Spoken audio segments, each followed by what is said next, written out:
Avant de se connecter à Dieu, ils ont toujours dit qu'on doit recevoir Jésus-Christ comme Sauveur et Seigneur.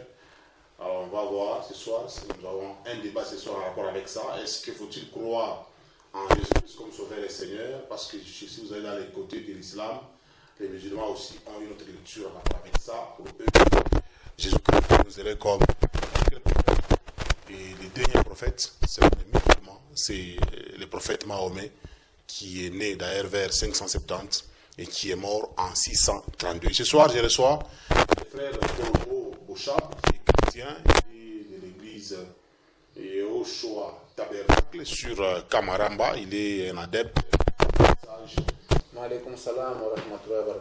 Voilà, vous êtes de la communauté musulmane Ahmadiyya. Cela veut dire quoi? C'est la même communauté que nous avons à Lubumbashi, ou bien c'est une branche aussi rebelle qui s'oppose à celle que nous connaissons? Pas une branche rebelle, mais c'est la branche authentique. Ça signifie que c'est la branche fondée par le Messie promis à l'Islam, celui qui a été promis par le saint prophète Mohammed sallallahu alayhi wa sallam. Donc il est venu, il a fondé la branche Ahmadiyya, d'ailleurs à laquelle nous invitons tous les musulmans à adhérer. Venez nous rejoindre. Voilà. Et vous croyez en Dieu, en Jésus-Christ ou à Mahomet? Nous croyons en Dieu et nous appliquons les messages du saint prophète Mohammed sallallahu alayhi wa sallam que vous appelez Mahomet, et aussi les messages de Jésus-Christ et de tous les autres prophètes. Ah, Jésus, vous le prenez comme qui? Un prophète de Dieu, comme lui-même l'a dit, il n'a jamais dit le contraire. Voilà. Et frère Colombo Bochab, vous croyez en qui concrètement? Nous croyons en Dieu. Oui. La Bible nous enseigne de croire à un seul Dieu.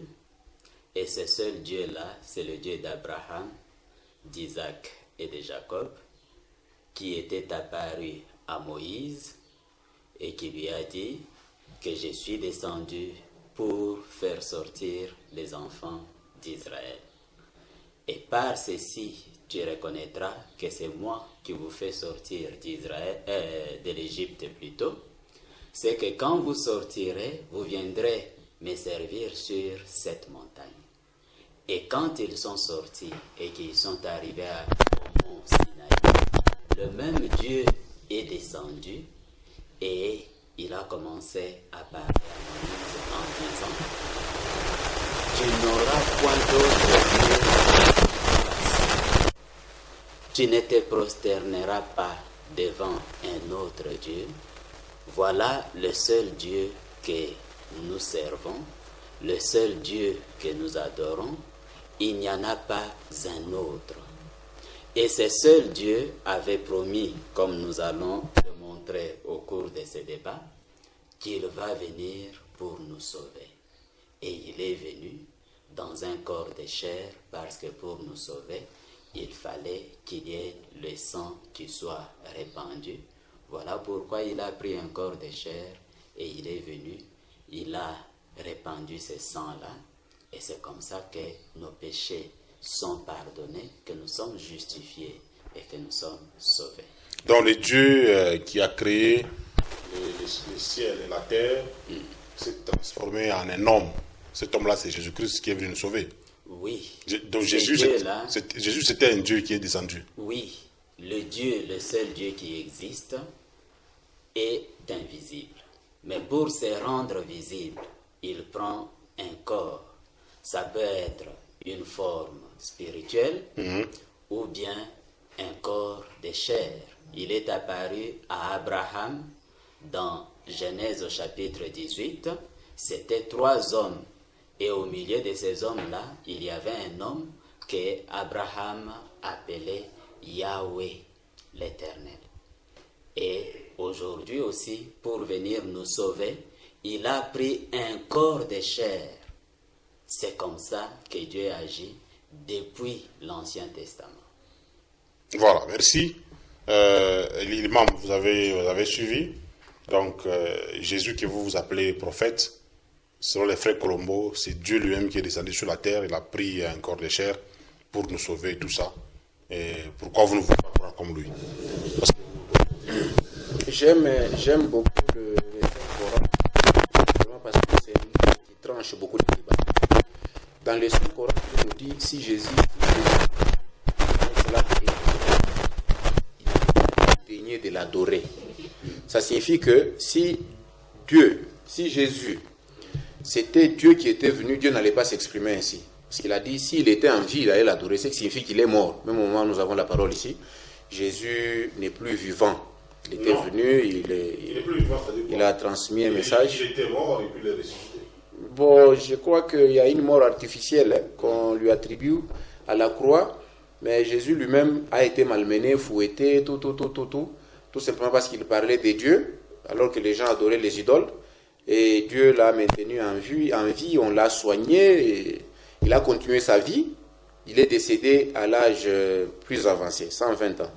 Donc, lorsque j'entends... Il n'est pas mort à 33 ans. Non, vous allez vous rendre compte que le récit que vous donne la Bible n'est pas tout à fait complet. Hein, parce que dans la Bible, là, vous trouverez qu'il y a Jésus qui arrive à 12 ans, il disparaît.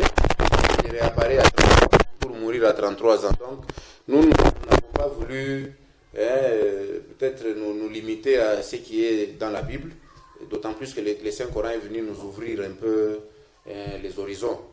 Donc, si je dois répondre à ce que le frère Colombo est en train de soutenir ici, Dieu d'Abraham, d'Isaac, de Jacob, on ne refuse pas.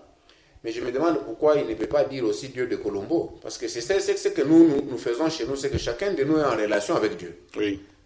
Si Dieu a dit à Abraham, à Isaac, non, je suis le Dieu d'Abraham, tout ça, il n'est pas exclu que je dise que c'est le Dieu de Mahmoud. Donc, nous considérons qu'il n'y a qu'un seul Dieu, l'unique, l'indépendant, qui n'a jamais engendré, qui n'a jamais été engendré, qui n'a pas de fils, et nul n'est semblable à lui. Contrairement à ce que lui a soutenu, qu'il a pris la chair, il est venu ici, c'est totalement regrettable.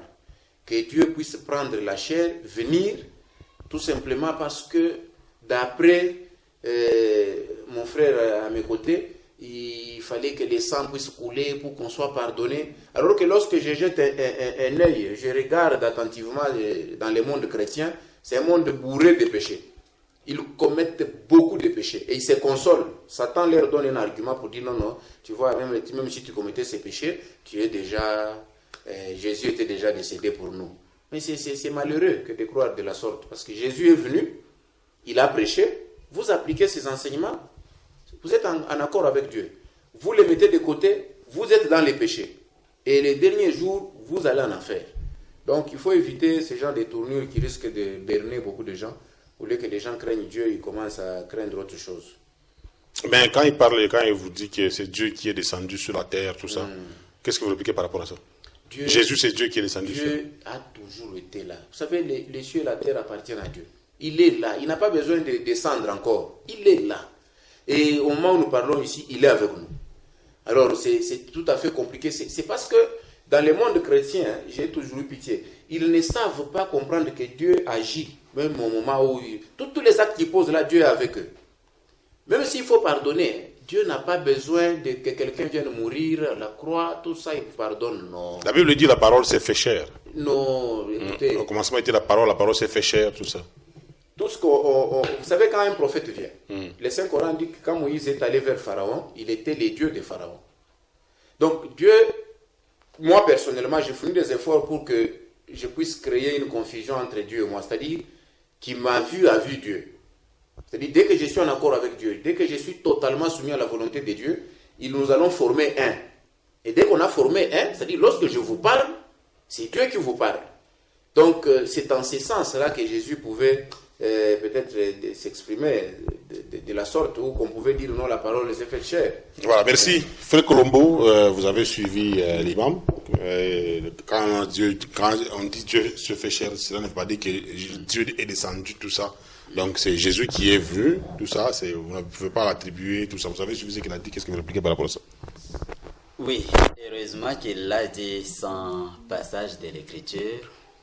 Mais ce dont moi je suis en train de parler, c'est ce qui est écrit dans l'écriture.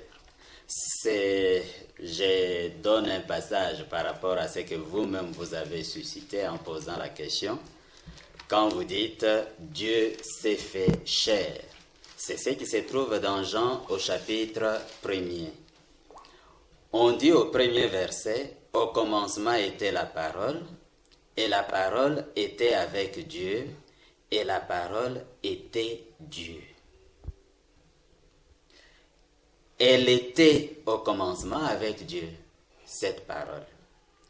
Toutes choses ont été faites par elle, par cette parole, et rien de ce qui a été fait n'a été fait sans cette parole. En elle était la vie, et la vie était la lumière des hommes. Voilà Dieu, comment on nous le présente dans cette introduction de l'évangile de Jean. Et au verset 9, on dit, cette lumière qui était dans cette parole était la lumière véritable qui, en venant dans le monde, éclaire tout homme. Elle était dans le monde, et le monde a été fait par elle, c'est cette lumière qui a fait le monde, elle était dans le monde, et le monde ne l'a point connue. Elle est venue chez les siens, et les siens auxquels cette lumière est venue, c'est tout simplement les Juifs. Elle est venue chez les siens ne l'ont point reçue, mais à tous ceux qui l'ont reçue, elle a donné le pouvoir de devenir enfants de Dieu. Et c'est après toute cette démonstration qu'on conclut en disant, et la parole a été faite chair, et elle a habité parmi nous. C'est cette parole qui était Dieu et qui a fait tout ce qui existe. C'est cette parole qui est devenue chair, qui est devenue un homme et qui a habité avec nous. Ça, c'est ce qu'enseignent les Saintes Écritures. Et ça, ce n'est pas Jean qui l'a commencé. Déjà dans l'Ancien Testament, lorsqu'on donnait la promesse de la venue du Seigneur Jésus-Christ, ici, je peux prendre deux passages rapidement pour compléter à ce que Jean vient d'enseigner ici. Dans Ésaïe au chapitre 40, le prophète Ésaïe dit ceci, parlant de la promesse de la venue du prophète qui devrait préparer le chemin pour Jésus. Il dit, une voix crie, préparez au désert le chemin de l'Éternel. C'est le verset 3, Ésaïe 40. Une voix crie, préparez au désert le chemin de l'Éternel. Le chemin qui allait être préparé, c'est le chemin de l'Éternel, le chemin de Yahweh. Aplanissez dans les lieux arides une route pour notre Dieu. On ne va pas aplanir une route pour notre Dieu, pour Yahweh, et puis ensuite on voit quelqu'un qui n'est pas Yahweh, qui n'est pas l'Éternel, qui n'est pas notre Dieu, venir par cette route-là. C'est que ce n'était pas la route pour notre Dieu. La même prophétie, nous la trouvons dans Malachie au chapitre 3, et Malachie montre aussi que c'est lui qu'on cherchait à voir, c'est le Dieu de justice. Mais quand ils ont posé cette question, où est le Dieu de justice? Malachie chapitre 2, le verset 17, on pose cette question, et la réponse vient dans Malachie au chapitre 3, premier verset. J'enverrai mon messager devant moi, le Dieu que vous cherchez, il préparera mon chemin. Et soudain, entrera dans son temple le Seigneur que vous cherchez. Voilà le Seigneur. Il est entré dans son temple. Ce temple, c'était le corps de Jésus-Christ. Voilà, merci frère Colombo. Imam, vous avez suivi, vous n'avez donné aucune écriture. Apparemment, c'est comme si vous ne croyez même pas à la Bible. La Bible, pour vous, c'est quoi? C'est la parole de Dieu aussi, comme chez les chrétiens. La Bible, Dieu n'a jamais donné à un homme une Bible, donc un livre intitulé Bible, non. Ça, c'est une compilation humaine, c'est-à-dire les gens ont créé une certaine cacophonie en prenant les livres de Dieu et en les annexant, je ne sais pas, avec... le livre de Dieu, c'est quoi? Par exemple, la Torah de Moïse, les psaumes de David. Nous pouvons encore accepter quelques évangiles de Jésus, mais malheureusement, ce qu'on a raconté ici sont des points de vue de gens. Mais lorsque vous prenez les livres-là, on les a maintenant mis ensemble avec certaines lettres de Paul, de ceci, envoyées à Éphèse. On a créé une certaine confusion dans ce qu'ils appellent maintenant Bible. C'est pour cela, dans les Corans, Dieu dit les gens du livre, parce que c'est eux-mêmes qui se sont dotés un peu d'un livre pareil. Nous croyons en certaines histoires là-bas, comme Psaume, ainsi de suite, pour autant que ça ne soit pas falsifié. Je crois que peut-être que nous n'allons pas nous comprendre, parce que lorsque mon frère Colombo parle, il ne se cramponne qu'à la Bible. Or, tous les versets qu'il donne là, je les ai entendus depuis mon jeune âge. Parce qu'il est en train de donner, la parole s'est faite chère, tout ça. J'ai même prêché ça la aussi. Parole a habité parmi nous. J'ai même prêché ça à un certain moment, quand j'étais encore dans l'ignorance. Je disais des choses comme ça aux gens. Mais, lorsque Jésus dit, par exemple, que la vie éternelle, c'est qu'ils te connaissent, toi, le seul vrai Dieu. S'adressant à Dieu, Jésus dit ça, que le droit chemin, c'est qu'il puisse te connaître, toi, le seul vrai Dieu. Donc Jésus-Christ il pointe quelqu'un d'autre. Oui, mais c'est ça. Il lui-même prend sa place, que nous lui conférons d'ailleurs dans l'islam. Il n'y a qu'un seul vrai Dieu, c'est Allah, et on dit Muhammad est son messager. Jésus a dit la même chose. Il n'y a qu'un seul Dieu, et Issa, Jésus est son messager. Tous les prophètes ont dit ça. Et c'est ça le droit chemin. Mais dire maintenant que, voilà, Jésus est Dieu, c'est quand même curieux, parce que même lui-même, parfois il disait qu'il est Messie, fils de Dieu. Déjà là, il y a une différence entre être Dieu et être fils de Dieu. C'est très différent. Alors, prenons maintenant là où il dit, la vie c'est que tu connais soit le seul vrai Dieu. Là où il dit, fils de Dieu, Messie, ainsi de suite. Vous comprendrez que les chrétiens peut-être entretiennent même une certaine confusion dans leurs livres.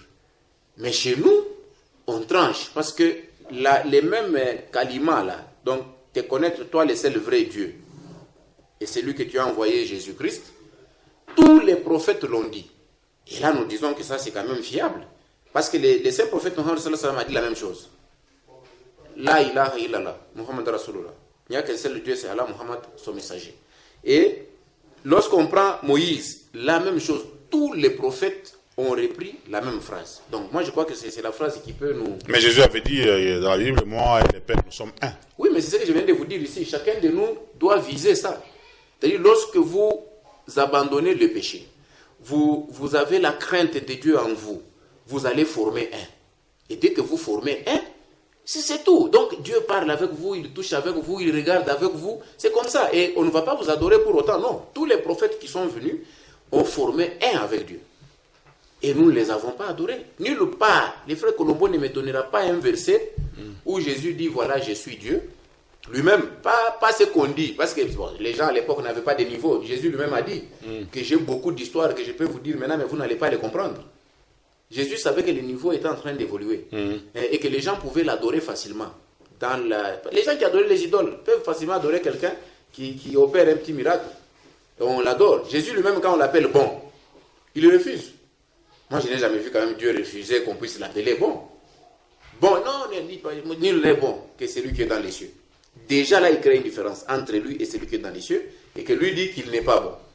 Okay. Et la vie, selon l'imam, il dit la vie, si c'est la vie éternelle, il faut qu'ils te connaissent, toi, le vrai Dieu.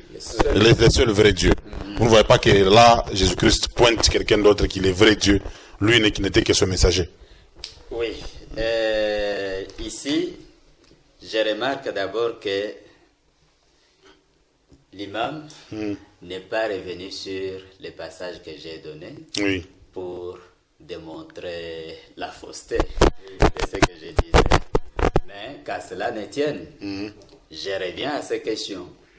Puisque moi j'ai donné des passages qui sont clairs, je suis allé dans les livres de Jean. Mais il dit que la Bible c'est une compilation.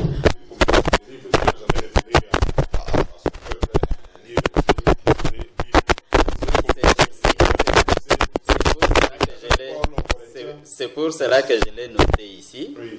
Il dit, c'est pour cela qu'on les gens du livre, parce qu'ils se sont donnés eux-mêmes le livre. Et là, l'imam s'oppose même à son propre Coran, parce que le Coran montre qu'on les appelle des gens du livre, parce que Dieu a fait descendre. Et d'après ce qui est écrit dans le Coran lui-même, nous avons fait descendre à eux.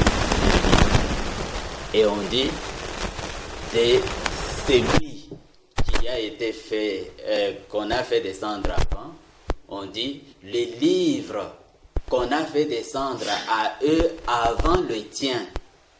C'est dans ces termes que le Coran en parle. Et s'il dit, on les appelle les gens du livre parce qu'ils se sont fait un livre par compilation, tout simplement, ça c'est faux. Je sais que la Bible, c'est plusieurs livres de plusieurs prophètes qui ont été mis ensemble. Mais autant que je termine, les écrits des prophètes se trouvaient dans des livres séparés. Chaque prophète écrivait un livre. Et c'est pour cela que nous trouvons dans Luc qu'il est dit que Jésus demanda le livre du prophète Élie, du prophète Ésaïe plutôt, et il trouva ce qui était écrit dans ces livres-là. C'est pour montrer que chaque livre des prophètes était séparé, mais la Bible, c'est plusieurs de ces livres mis ensemble. Et à ces livres des prophètes de l'Ancien Testament, on a ajouté l'Évangile. Le Coran parle même de l'Évangile comme aussi un livre que Dieu a fait. Alors parler autrement, c'est aller à la soulevé par l'imam. Il donne Jean chapitre 17, verset 3. Là où Jean écrit les paroles du Seigneur qu'il a dites dans sa prière en disant: la vie éternelle, c'est qu'ils te connaissent, toi, le seul vrai Dieu, et c'est lui que tu as envoyé, Jésus-Christ. Mais l'imam s'arrête à ce niveau. Le même Jean a écrit une autre épître dans 1 Jean au chapitre 5, au verset 20. Le même Jean écrit en disant: le Fils de Dieu est venu et il nous a donné l'intelligence pour connaître le véritable. Et nous sommes dans le véritable. Quand il dit il nous a donné l'intelligence pour connaître le véritable, c'est-à-dire le véritable Dieu, et nous sommes dans le véritable en son Fils Jésus-Christ. C'est lui qui est le Dieu véritable et la vie éternelle. Ça, c'est le même Jean auquel l'imam s'est référé, qui dit: la vie éternelle, c'est qu'ils te connaissent, toi, le seul vrai Dieu, et c'est lui que tu as envoyé, Jésus. Et le même Jean écrit ici en disant: Jésus est venu et il nous a donné l'intelligence pour connaître le véritable Dieu, et nous sommes dans le véritable en son Fils Jésus-Christ. c'est lui le Dieu véritable et la vie éternelle. Mais soit on croit en la Bible, soit on n'y croit pas, et mieux vaut qu'on dise clairement qu'on ne croit pas en ça. Au lieu de continuer à dire qu'on y croit, on prend un verset et puis on rejette un autre. Ça, ce n'est pas bon. Mais frère Paul, quand Jésus était quelque part à la montagne, il disait non, il priait toute la nuit par exemple. Est-ce que Dieu priait toute la nuit? Cela veut dire quoi? Il est Dieu.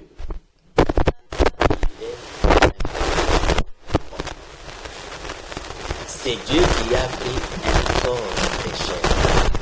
Et dans ce corps de chair, il devrait subir toutes les tentations que subissent les hommes. Dieu s'est abaissé de cette manière. Je vais donner un passage de l'Écriture. Il est sur la terre. Il Avec un corps de chair. Il prie quelqu'un d'autre. il prie Dieu. Et c'est Dieu qu'il priait était en lui. Quand il a dit dans le passage évoqué par l'imam, c'est lui qui m'a vu, a vu Dieu, l'imam dit, quand j'ai pris Dieu, je sers Dieu, j'ai fait tout pour que je sois identifié à Dieu. Ce n'est pas l'explication qui se trouve dans Jean chapitre 14. Dans Jean chapitre 14, on a posé la question à Jésus.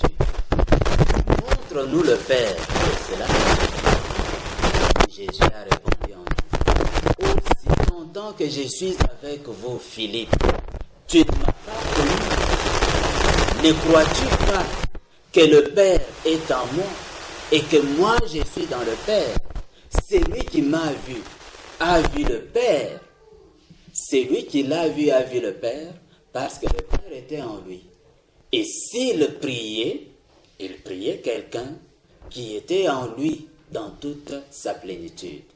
Voilà pourquoi dans Colossiens chapitre 2, verset 9, on dit toute la plénitude de la divinité habite en Jésus-Christ. Si l'imam, vous avez suivi le fait. Oui. Qu'est-ce que vous voulez pour tout ça? Il a bien expliqué. Je crois que c'est ça, non, c'est tout à fait normal qu'il explique de cette manière-là. Mais ce que je sais, lorsque Dieu parle dans le Saint-Coran des gens du livre, il fait allusion à ceux qui sont façonnés les livres. Mais lorsque Dieu parle d'un autre livre, parce qu'il peut dire « je leur ai donné un livre », là il y a des livres qu'il a donnés effectivement, par exemple aux enfants d'Israël, Oui. il leur a donné un livre au travers de Moïse. Et là, il faut faire déjà le distinguo, donc la part des choses. Lorsqu'il dit les gens du livre, là, il ne dit pas que ce sont les autres, non. Il crée aussi une différence entre il dit par exemple les juifs et les chrétiens. Alors, il faut vraiment qu'on comprenne très bien ce que ça signifie, parce que quand on évoque, il y a des contextes, il y a les livres que Dieu lui-même a donnés, mais il y a la Bible que Dieu n'a jamais donnée à un être humain. Parce que dans la Bible, Bon, ce sont des écritures qui sont inspirées. vous allez trouver les histoires. C'est inspiré par Dieu. Quand Dieu donne un livre, c'est un commandement, dans la plupart des cas. On dit, voilà, il y a des règles à suivre là-dedans. Mais ici, quand Paul se réveille, il dit, bon, maintenant j'écris à Thessaloniciens ou quoi là-bas, mais écoutez, c'est tout simplement parce que c'était encore à l'époque. Parce qu'actuellement, ici, on pouvait mettre toutes les prédications de tous vos archibishops ici, qui sont en train de nous déranger jour et nuit. Alors, Mais mettez ça où? on pouvait annexer ça à la Bible. Si c'était à l'époque, on pouvait avoir une Bible comme ça avec d'autres prédications. Parce qu'il y a des archibishops qui ont beaucoup d'églises. Ils peuvent se lever le matin, ils écrivent à l'église qui est c'est où. Directement, comme on les adore actuellement là. On prend, on annexe, on dit ça vient de l'évêque. Donc vous voulez dire que toutes les prédications de Paul ne méritent pas d'être annexées dans la Bible? Non, c'est une prédication. Il a prêché. On ne peut pas prendre ça et considérer que c'est un livre de Dieu. C'est une erreur grave. C'est pour cela qu'il y a beaucoup de contradictions, si vous voyez bien. Parce que quand j'écoute mon frère, il dit lui-même que les mêmes gens là, il dit la vie éternelle, c'est qu'ils apprennent à te connaître, toi, le seul vrai Dieu. Oui. Il dit maintenant, il a dit encore que non, les fils de Dieu étaient venus. Vous comprenez déjà qu'il y a un problème qui se pose sur l'identité exacte de Jésus. Parce que chez nous, dans le Coran, il n'y a pas de problème. Dieu dit dans le Coran que Jésus n'était rien d'autre qu'un messager. Tous les messagers avant lui sont morts. Donc ça c'est clair et net dans les Saint-Coran. Mais la Bible, le Coran et tout ça. Pour vous, quel est le vrai livre de Dieu? Non, prenez les Saint-Coran, vous allez vous rendre compte que ça c'est Dieu qui parle directement. C'est pas que ça, dans les Saint-Coran, il n'y a pas de selon Jean, selon Luc, selon Matthieu. Non, ça c'est Dieu, selon Dieu. Dieu a communiqué à Mahomet. Directement, il utilise la bouche du saint prophète Mohammed sallallahu alayhi wa sallam, il parle. Comme quelque part là, Dieu utilise la bouche de Jésus, dit, ça fait longtemps que je suis avec vous. Là, ce n'est pas le Jésus là qui parle de lui-même prophète. Non, ça dit que Dieu n'aime pas qu'on les cherche. C'est lui qui est d'abord en face de vous. Si on nous appelle le croyant, c'est parce que nous croyons en un Dieu invisible, qu'on ne voit pas. Mais quand il envoie des messagers, il veut que nous puissions nous contenter de ces messagers-là. Quand ces messagers nous parlent de lui, que nous puissions croire. Quand vous vous mettez à chercher Dieu, vous voulez le voir physiquement. Vous connaissez le sort de ceux qui ont voulu le voir physiquement. C'est ainsi que Dieu, quand il dit, voyez d'abord celui que j'ai envoyé là, c'est mon mandataire, c'est mon représentant. Qui l'a vu, m'a vu. Parce que Dieu est invisible. Contrairement à ce que le frère Colombo a dit ici, que non, Jésus, Dieu, tout ça, alors que la Bible dit nul n'a vu Dieu. Donc, vous allez vous rendre compte que nous, les musulmans, la vraie croyance, c'est que nous croyons en Dieu, le créateur des cieux et de la terre, le créateur de Jésus. Vous croyez en Allah? Le créateur de Jésus, oui. Et ça, ce n'est que un nom qui n'a pas d'égal. Nous croyons. Dieu ne s'est jamais révélé comme Allah. À Moïse, il ne s'est pas révélé comme Allah. Non, mais ça dépend de la langue. Vous savez, un chrétien arabe dira la même chose à Allah. Un chrétien arabe, quand il veut dire que non, Allah est le plus grand, il dit ça, Allahu Akbar. Donc même un chrétien dira ça. Donc nous croyons en tous les prophètes, nous croyons en tous les livres de Dieu, pas ce que les gens se fabriquent, nous croyons en tous les anges, c'est ça la voie correcte. Je m'insurge, je suis très contre ce que je viens d'entendre. On ne peut pas créer cet amalgame-là, que Jésus était en même temps Dieu et il était aussi homme, un caractère pratiquement hybride, homme et puis Dieu. Mais c'est quand même grave. Pourquoi Dieu peut, entre guillemets, souffrir comme ça pour parler à sa créature? Il ne peut pas en même temps être homme, non, parce qu'on les gifle, c'est inconcevable. Que nos frères puissent seulement accepter que Jésus, ils l'ont déifié. Donc, ils l'ont... Parce que de son vivant, personne ne l'a adoré. Ici, il ne me dira pas que quand Jésus était en vie, on l'avait adoré. Non. On est resté l'adorer après sa mort. Plusieurs années après sa mort, les gens commençaient à l'adorer. J'ai aimé le film que j'avais acheté une fois là, la Passion de Jésus, ou Dernière Tentation de Jésus, quelque chose comme ça, où Jésus trouve Saint Paul en train de prêcher, en train de dire aux gens que Jésus est mort à cause de vos péchés, ainsi de suite. Jésus l'appelle à côté. Dans ces films-là, il dit, venez d'abord. Pourquoi vous dites aux gens que je suis décédé alors que je suis là? Dites-leur que c'est faux, je ne suis pas monté au ciel, je suis là. Et Paul dit, mais si nous changeons maintenant, toute cette foule ici ira où? Donc c'est ce qui est resté dans le monde des chrétiens. Ils savent la vérité. Ils savent que Jésus ne peut pas être adoré. Il n'est pas digne d'être adoré. Mais ils sont en train de le faire tout simplement parce qu'il n'y a plus possibilité de changer de version. Et là, au lieu de s'humilier, suivre ce que nous disons, ils s'entêtent. D'ici là, Dieu va nous départager. Non, Jésus était mort, ressuscité, et il est monté à la droite du Père. Non. Pourquoi il mérite tous ces honneurs-là? Je vous assure que si vous allez au Cachemire en Inde, maintenant vous allez trouver la tombe de Jésus. Et à quelque part de là, la tombe de Mohamed. Jésus, on a tenté de le tuer. La tombe de Jésus se trouve au Cachemire, en Inde. Non, au Cachemire, en Inde. C'était la tombe de Jésus. Le tombeau est vide d'ailleurs. C'est chimérique, ils se sont imaginés qu'il peut être là-bas. Mais allez maintenant ici, vous allez trouver la tombe de Jésus au Cachemire en Inde. Et Jésus, comme on ne l'a jamais adoré de son vivant, parce que s'il était Dieu, il allait demander aux gens, adorez-moi. D'abord, je ne dis pas, je respecte beaucoup les frères du message, mais il y a beaucoup de pasteurs ici qui sont en train d'être adorés. Et ils aiment ça. Mais Jésus, lui, pourquoi lui qui est Dieu, ou tout ça, pourquoi il n'a pas demandé aux gens, adorez-moi? Mais au contraire, lorsque Dieu lui permet d'opérer un miracle, il dit aux gens, ne dites à personne.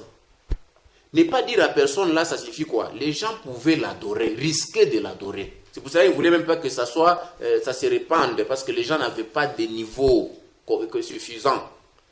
Alors, je vais terminer en disant, lorsque Jésus, on lui demande, montre-nous les pères.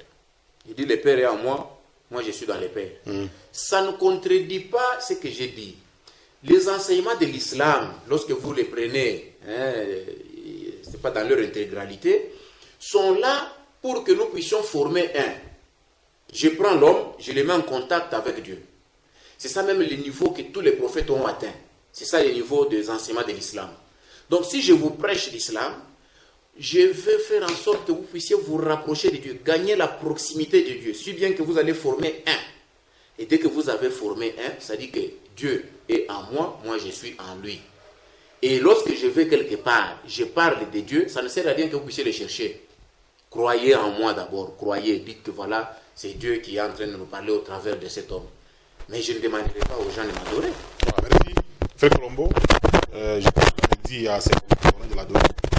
Oui, il a dit que de son vivant, on ne l'a jamais adoré. Oui. Or, tous ceux qui sont en train de nous suivre savent qu'étant encore bébé, venant de naître, il y a des mâles qui ont quitté l'Orient, qui sont venus jusqu'à Bethléem, où il était né. Ils ont vu le bébé, ils l'ont adoré. Cela se trouve dans Matthieu au chapitre 2. Ils l'ont adoré et ils lui ont apporté des sacrifices.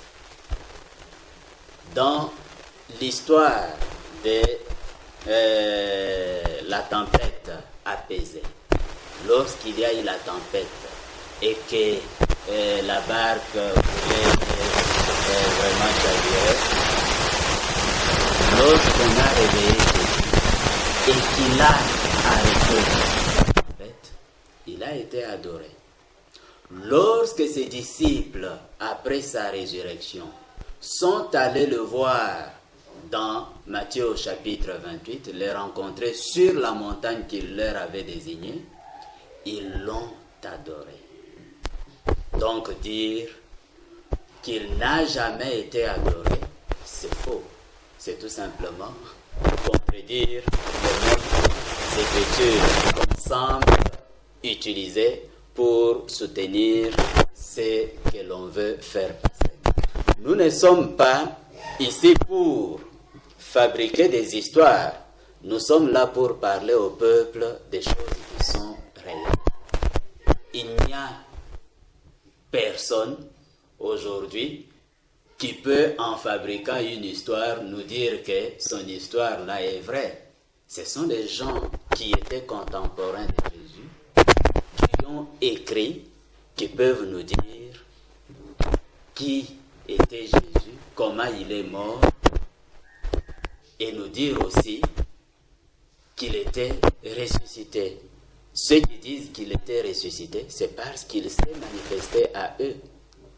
Ils l'ont rencontré après sa résurrection et ils l'ont adoré d'après les Écritures. Mais vous savez que le Coran, c'est aussi une compilation des témoignages donnés par Mahomet, qui a été fait aussi après. Bon, lui, vous le savez bien. Oui, on dit qu'on est communiqué, ça descendait directement des Dieu. Il y a des gens qui sont restés écrire des témoignages qu'il leur donnait. C'est aussi une compilation qui est venue après. Or, si le Coran reconnaît déjà que le livre qui était donné avant était vrai, et qu'on remarque dans le Coran quelque chose qui va à l'encontre du livre qui était donné avant, ce qu'il faut rejeter, ce n'est pas le livre qui était donné avant, c'est plutôt ce qui est venu après. Parce que Dieu ne change pas. Quand il s'est déjà révélé d'une certaine manière, et que toi tu viens après disant que Dieu ne peut pas se révéler de cette manière-là, c'est toi qui es faux. Ce n'est pas la révélation qui s'oppose à ce que toi tu dis aujourd'hui qui est fausse. Non. Là, c'est faire de Dieu quelqu'un qui change. Voilà pourquoi quand il dit « Personne n'a jamais vu Dieu »,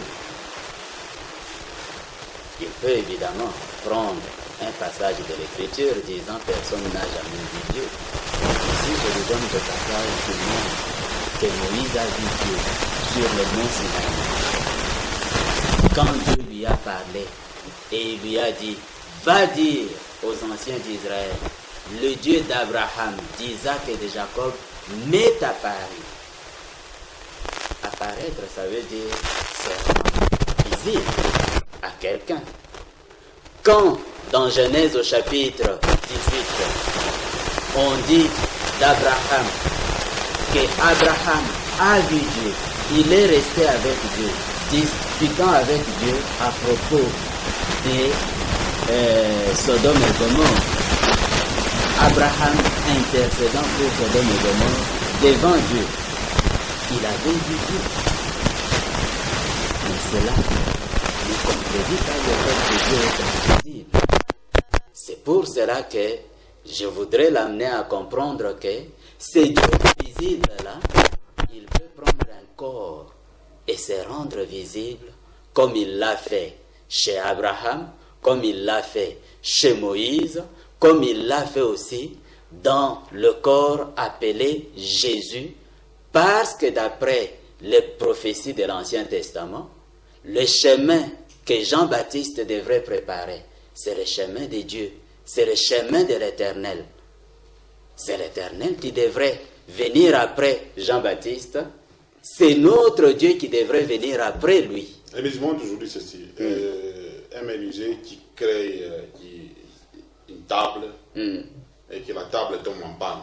Est-ce que le menuisier, pour réparer la table, il doit se transformer en table pour réparer la table? Pourquoi Dieu doit souffrir comme ça pour sauver l'homme, pour descendre, tout ça? Dieu n'est pas comme nous. Dieu avait déjà établi dans la loi que pour qu'il y ait pardon des péchés, il doit y avoir effusion des sangs. Et ça, même dans le Coran, on l'a reconnu. Il suffit de lire dans la sourate 5, et je l'ai noté ici, paragraphe 44 à 45. Là, le Coran reconnaît que dans la loi, on a donné des lois, et que si quelqu'un, il lui arrive des péchés par rapport à cette loi-là, il fallait qu'il y ait effusion des sangs. Est-ce que je peux finir? Pour qu'il y ait pardon des péchés, il fallait qu'il y ait effusion des sangs. Maintenant, Dieu ne peut pas venir après pour pardonner le péché des gens, les sauver par grâce. Dieu ne peut pas emprunter une autre voie parce qu'il est un Dieu qui ne change pas. Le sang des boucs de l'Ancien Testament, ce n'était que l'ombre des choses à venir. Et ça représentait le sang précieux du véritable agneau de Dieu, comme Jean-Baptiste l'a présenté disant, voici l'agneau de Dieu qui ôte le péché du monde. Voilà pourquoi, parce qu'en dehors de Dieu, il n'y a point de sauveur, il fallait que ce soit Dieu lui-même qui prenne un corps de chair et qui répande son sang afin que nous ayons le pardon. Il n'a pas fait pour souffrir, mais c'est pour respecter sa propre parole. Avant que les gens puissent parler, il a parlé de la tombe, Christ qui est en Inde, au Cachemire, Jésus-Christ est mort à 120 ans. C'est pour cela que j'ai dit que ce sont tout simplement des fabrications humaines d'aujourd'hui. Moi aussi, je peux faire une tombe ici à côté. Et puis dire aux gens que c'est la tombe de Jésus. Est-ce que ça, c'est difficile de le faire? Donc, chacun peut le faire un peu partout. Mais le tombeau, c'est celui qui est en Israël. Oui, le tombeau était en Israël. Ceux qui ont vécu en ces temps-là, ils ont dit qu'il était mort. Et là, dans le Coran, on dit c'était tout simplement une diversion. D'accord. Imam, qu'est-ce que vous voulez? Oui. Merci. Merci beaucoup. Je crois que je vais le dire très rapidement. je vois que le frère Colombo ne m'a donné aucun verset où Jésus demande qu'on l'adore. Il a parlé de Bethléem. Les mages sont allés l'adorer. Non, vous savez. Lors de la tempête, la tempête apaisée, tout ça. On l'a adoré. Il n'a pas refusé. Oui. Après sa résurrection, on l'a adoré. Il n'a pas refusé. Ça dépend du sens qu'on donne, parce que les magiciens qui sont venus vers Jésus parce qu'ils s'étonnaient, quand vous venez devant un bébé, vous vous courbez, vous voulez que le bébé vous dise non, ne m'adorez pas. C'est un problème de niveau. Ça, c'est un problème de niveau. Cette histoire même de... Le magicien était devant un bébé, le bébé n'avait pas de conscience. C'est ça. Oui, mais c'est ça. Vous êtes devant un bébé, dans votre ignorance, vous courbez, ça pose problème. Dieu, lorsqu'il veut demander qu'on l'adore, il n'hésite pas. Et puis il ne fait pas, donc ce n'est pas que dans l'anonymat là-bas, on l'adore, lui a honte de réagir, non. Donc cette histoire-là de tempête, montagne, je vous assure que il y a des gens qui ont essayé d'adorer le saint prophète Mohammed dans ces sens-là. Tout simplement parce qu'il a fait des choses qui les dépassaient. Mais il a tout fait pour que les gens comprennent que c'est lui qu'il faut adorer, c'est le seul vrai Dieu. Donc c'est ça les buts des enseignements. Lorsqu'on commet l'erreur, on adore un être humain. Cet être humain-là peut vous aider à comprendre qu'il n'est pas digne d'être adoré. Je vais aussi peut-être réagir par rapport à un point. Le Saint-Coran n'est pas une compilation de certaines histoires, non. C'est après que... Peut-être c'est les livres auxquels il a fait allusion, ce sont les hadiths. Les hadiths, c'est qu'on raconte aussi l'histoire, comme vous avez la Bible ici, on vous raconte, voilà, Jésus est arrivé à tel endroit, il a oublié son manteau à crochet, ainsi de suite. C'est comme ça qu'on raconte aussi parfois dans les hadiths. Le Saint-Coran, ça c'est la parole pure de Dieu. C'est pour cela qu'il faut lire, parce que là c'est le discours direct. Ce n'est pas que non. Là, Dieu a mis les mots dans la bouche, comme il avait promis en Deutéronome 18, et comme Jésus aussi a promis lorsqu'il parlait du Consolateur. Dieu mettra ses mots dans sa bouche, il leur dira ce qu'il aura entendu. C'est ce qui s'est passé exactement avec ça s'est passé comment? le Coran. Dieu communique à Mahomet. Et oui, d'ailleurs, lui a dit que non, ils sont restés racontés. Non, ça se faisait au même moment. Donc, tel qu'on est là, moi j'entends, je dicte, vous écrivez. C'est que j'entends. Je ne fais aucun commentaire. Donc, on utilisait juste la bouche pour que le message... On a écrit au même moment. Donc, tout le Saint-Coran a été écrit du vivant du prophète et il l'a laissé. C'est pas comme la Bible, donc les évangiles qu'on est resté écrits après Jésus. 300 ans, 360 ans, les livres ont même fait des recherches, hein, comme nous ici nous écrivons des ouvrages. Et il a aussi dit, bon, j'ai entendu, ainsi de suite. Le Coran, ce n'est pas ça. 23 ans de révélation et les saints prophètes l'ont laissé. Pas comme on l'a laissé entendre de l'autre côté. Alors, lorsqu'on dit Jésus était mort ressuscité, moi je préfère que cela soit rectifié. Jésus n'a jamais été tué à la croix à l'âge de 33 ans. Cette prophétie, c'est miracle, on ne peut pas le comprendre. Parce que lui-même l'a promis. Lorsque vous voyez dans la Bible, je ne sais pas, Matthieu, vous allez voir que Jésus, on l'a suivi pour demander les plus grands miracles. Il dit, peuple adultère méchant, vous n'aurez d'autres miracles que celui du prophète Jonas. Et même que Jonas a passé 3 jours et 3 nuits dans les ventres d'un énorme poisson, et même que le Fils de l'homme passera 3 jours et 3 nuits au sein de la terre. Il n'a même pas dit de même que Dieu passera, non, le Fils de l'homme. Et lorsque vous voyez Jonas dans les ventres du poisson, il n'est jamais décédé. C'est ce qui était miraculeux. Quand on l'a vomi, on s'est rendu compte qu'il est resté vivant. Mais Jésus, cela pouvait exactement lui arriver. Et dans les Saint-Coran, Dieu dit qu'on ne l'a jamais tué sur la croix. Il est resté vivant, on l'a soigné. Et lorsqu'il apparaît aux gens, la Bible, certains passages de la Bible, parce que je préfère utiliser la Bible pour qu'il n'y ait pas trop de débat. Le Coran 30, la Bible, quand Jésus apparaît, ses serviteurs, c'est qui. Mais les gens ont failli, ils ont cru que c'était un fantôme. Ils voulaient même fuir. Il y en a qui ont voulu fuir, il y en a qui doutaient. C'est ainsi que Jésus, voulant prouver qu'il n'est pas un esprit, parce qu'il s'est même dit dans la Bible, je ne suis pas un esprit. Touchez mes mains. C'est moi Jésus qui est avec vous là. Je suis encore vivant. Donnez-moi un poisson. Je vais vous prouver que c'est le même Jésus qui est avec vous. Pas un esprit, pas un fantôme. Donc c'est pour dire même quand il est... Et après il est monté. Non. Quand on lui a demandé, même on dit Élie est monté, Jésus a trouvé que le niveau était bas, le niveau des gens. Il n'avait aucune notion de la pesanteur. C'est ainsi que Jésus leur dit, mais nul n'est monté au ciel. On ne peut pas monter tel qu'on est ici. On commence. Si Dieu veut que nous puissions monter, il va nous doter des ailes. Comme il ne se contredit pas, il ne change pas, comme l'a dit le frère Colombo. Donc, comme Dieu ne change pas, nous ne pouvons pas monter tel qu'on est ici. Donc, après le mouvement, il était revenu là chez il est resté vivant, il est allé prêcher les brebis perdues de la maison d'Israël qui était ailleurs. C'est comme ça qu'il est arrivé en Inde. Il a voyagé, c'était un grand voyageur. Il est arrivé jusqu'en Inde, il a prêché les messages de Dieu à toutes les 12 tribus de la maison d'Israël. Parce Parce qu'il est venu pour les 12 tribus. Pas même pour les frères Colombo qui est en train de parler, oh voilà, Jésus, Jésus. Il est venu pour les enfants d'Israël. Lui-même a circonscrit sa mission. Je n'ai été envoyé que vers les brebis perdues de la maison d'Israël. Non, pas pour nous. Vous vous rappelez encore une fois, là, on discutait avec le pasteur Kaïko qui voulait être israélite en esprit. Donc, je suis israélite. Moi, c'est un peuple qui existe.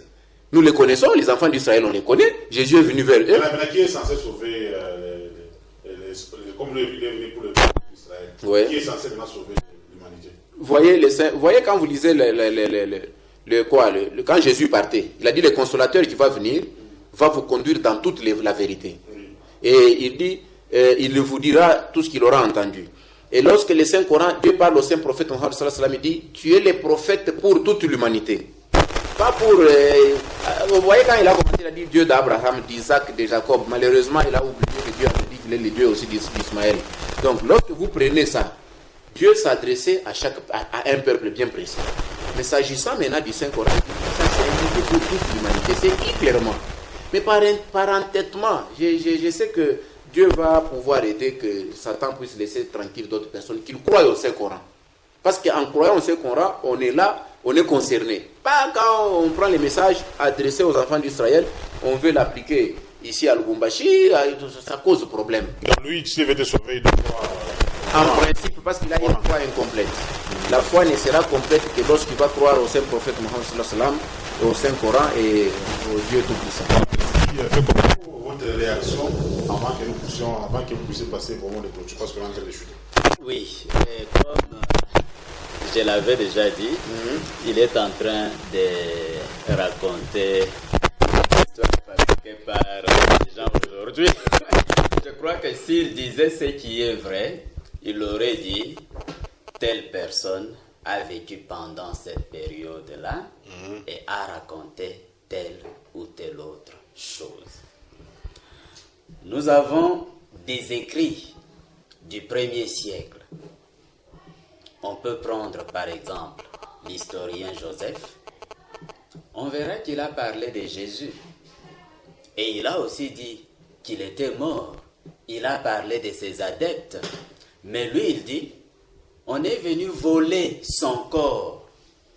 Et ça, nous trouvons dans la Bible qu'effectivement, les chefs spirituels d'Israël qui étaient contre Jésus avaient dit aux gardes de raconter cela de cette manière-là.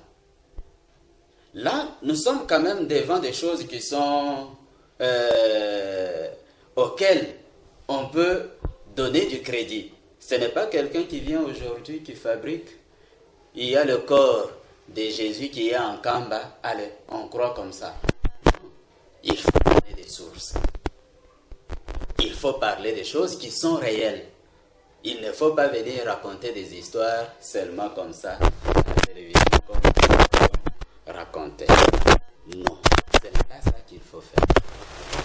Ici, pour répondre au fait qu'on l'adorait, je donne Matthieu chapitre 14.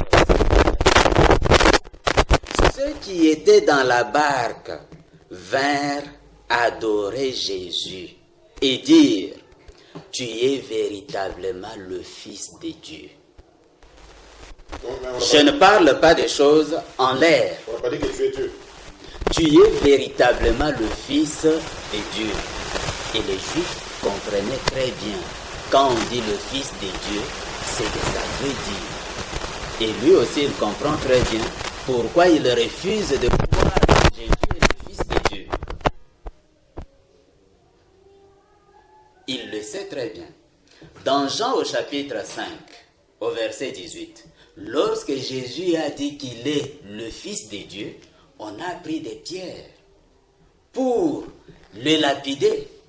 Pourquoi on a pris des pierres pour le lapider? Jésus leur a posé la question.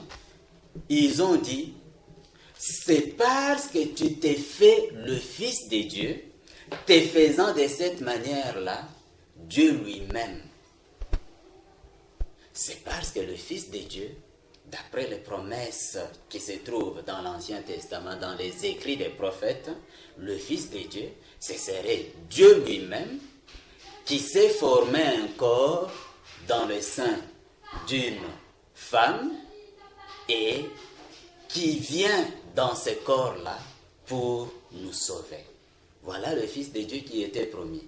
Et cet homme-là, ces Galiléens-là, en se disant « Je suis le Fils de Dieu », les Juifs comprenaient qu'il se faisait leur Dieu. Voilà pourquoi ils prenaient des pierres pour le lapider. Et cela est arrivé à 2 reprises. Et là, dans Matthieu 14, quand on l'a adoré et on l'a appelé le Fils de Dieu, il n'a pas dit « Non, vous blasphémez, cessez, ne le faites pas ».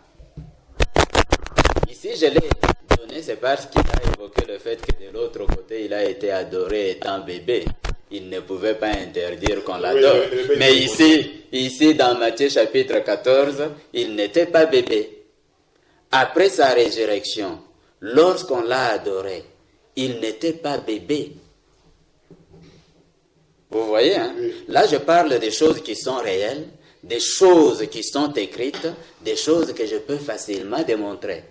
Je ne viens pas raconter des histoires qui sont fabriquées seulement par des gens comme ça. Oui, rapidement, parce qu'on est en train de terminer. Oui.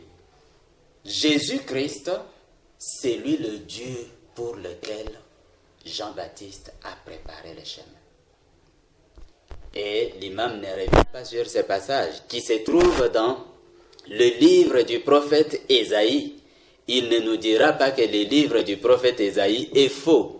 Il ne nous dira pas que le livre du prophète Malachie est faux. Les 2 prophètes, en parlant de Jean-Baptiste qui devrait préparer le chemin, ils ont dit, c'est le chemin de Dieu. C'est le chemin du Seigneur. Et puis, Malachie a dit, juste après, subitement, entrera dans son temple le Seigneur que vous cherchez. Et ce Seigneur-là, c'est Jésus-Christ. Il était dans son temple. Et lui-même, il a dit, détruisez ces temples et je les rebâtirai en 3 jours. Détruisez, c'était tuer ce corps-là dans lequel il s'est trouvé.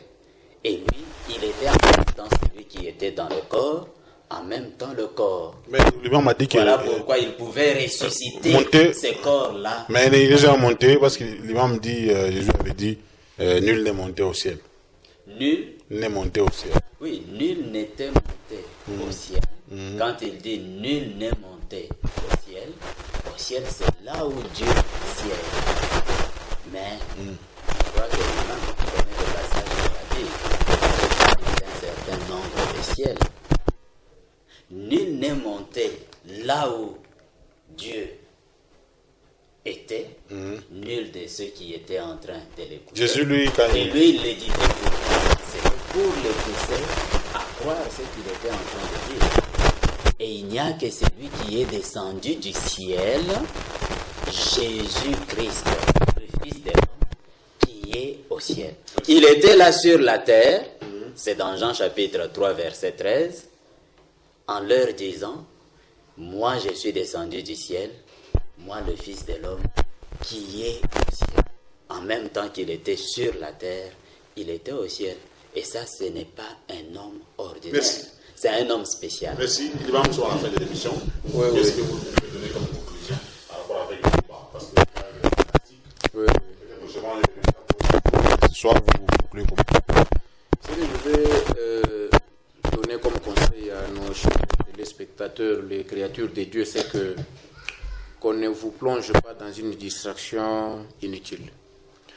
Le péché ne peut pas être sauvé par un sang artificiel que les gens ont créé. Parce que même lorsque Abraham devait égorger son enfant, le sacrifier, Dieu n'avait pas parlé du sang, il voyait la soumission d'Abraham, pas du sang. Donc qu'on ne dise pas qu'on peut être pardonné tout simplement parce qu'il y a eu un sang versé. Ça, c'est les premiers mots de la fin. Je vais continuer aussi en disant Jésus-Christ, c'est vraiment un prophète de Dieu que nous respectons en islam. Parce que l'islam veut que nous puissions respecter tous les prophètes de Dieu. Jésus n'a jamais été Dieu. C'est même inconcevable. Parce que si Jésus était Dieu, il ne pouvait pas se mettre à prier. Zambé, Lakate. Quand on se met à prier, c'est-à-dire qu'on n'est pas Dieu, on est insuffisant. Or, Dieu se suffit à lui-même. Jésus, c'est un prophète, comme tous les autres prophètes. Et au moment où nous avons la parole, il est décédé. Il est dans sa tombe en train d'attendre la résurrection.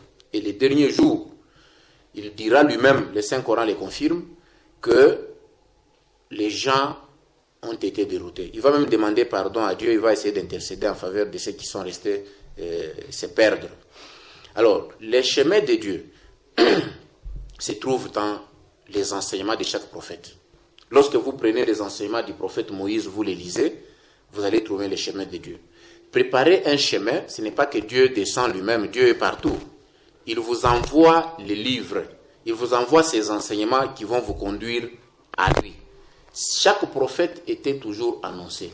Qu'on ne vous dise pas que parce qu'Ésaïe a dit, parce que tel a dit, que Jean-Baptiste a dit préparer le chemin, que c'est ça, que c'est Dieu lui-même qui devait être là. Mais Dieu envoie toujours des gens qui viennent nous donner un message. Je crois que c'est tout très clair.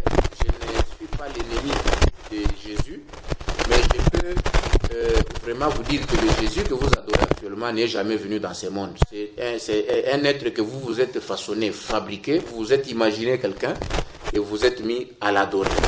Cessez de l'adorer, vous allez hériter du royaume des cieux, vous irez au paradis. Si vous continuez à adorer Jésus, c'est l'enfer qui vous attend. Merci, Imam. Fait Colombo, votre mot de clôture aussi. Oui, merci beaucoup. Avant de terminer, j'aimerais dire à ceux qui sont en train de nous suivre qu'ils ont suivi le débat et ils ont vu que nous avons donné des passages de l'Écriture. Ici, je conclue en prenant quelques passages de l'Écriture. Ésaïe chapitre 40, à partir du verset 3, on dit « Une voix crie, préparez au désert le chemin de l'Éternel. » Ce n'était pas un chemin d'une autre personne, parce que dans Jean, au chapitre 1er et au chapitre 3, Jean-Baptiste lui-même a dit « C'est pour qu'il soit manifesté en Israël que je suis venu préparer le chemin. » Mais ce n'était pas le chemin de quelqu'un d'autre. Il a dit « Chemin de l'Éternel, aplanissez dans les lieux arides une route pour notre Dieu. » Ainsi de suite. Et puis au verset 5, il dit « Alors la gloire de l'Éternel sera manifestée. » Lisez dans toute la Bible, la gloire de l'Éternel, c'est l'Éternel lui-même, quand il est assis sur son trône. Sera manifesté après le ministère qui allait préparer la route. Et puis on dit, et au même instant, toute chair la verra, car la bouche de l'Éternel a parlé. Voilà ce qui nous était promis. Et je complète ici un autre passage. Dans Zacharie au chapitre 12, au verset 10, parlant de l'esprit qu'il allait envoyer aux Juifs pour qu'ils se tournent vers lui, l'Éternel dit, « Je répandrai un esprit de supplication sur eux, et ils se tourneront vers moi, celui qui les ont percés. » Ce qui montre que celui qui a été percé, là à la croix, c'était l'Éternel lui-même. Il a pris un corps de chair, il est venu pour réaliser le salut en versant son sang sur la terre afin que nous soyons sauvés, comme il l'avait promis dans Ésaïe chapitre 35 verset 4. Il viendra lui-même et il vous sauvera. Quand il viendra, il accomplira alors tel miracle et tel autre miracle, comme Jésus l'avait dit. Voici la vérité. Tout celui qui vous demande de croire, il veut tout simplement. Merci, mesdames et messieurs. C'est pratiquement la fin de ce débat. Je rappelle que j'avais reçu dans cette émission l'imam Mahmoud Kikangala et Bondo. Il est de la communauté musulmane Ahmadiyya. C'est une branche de l'islam qui croit au Messie promis. Donc chez eux, la prophétie continue. Tandis que chez Adjo Selingo, la prophétie s'est déjà arrêtée. Alors, le frère Colombo, il est de l'église Yahushua Tabernacle, il est croyant du message de William Marion Branham. Et d'ailleurs, il y a un débat qui va venir dans les jours à venir en rapport avec Mahomet, Branham, tout ça, parce que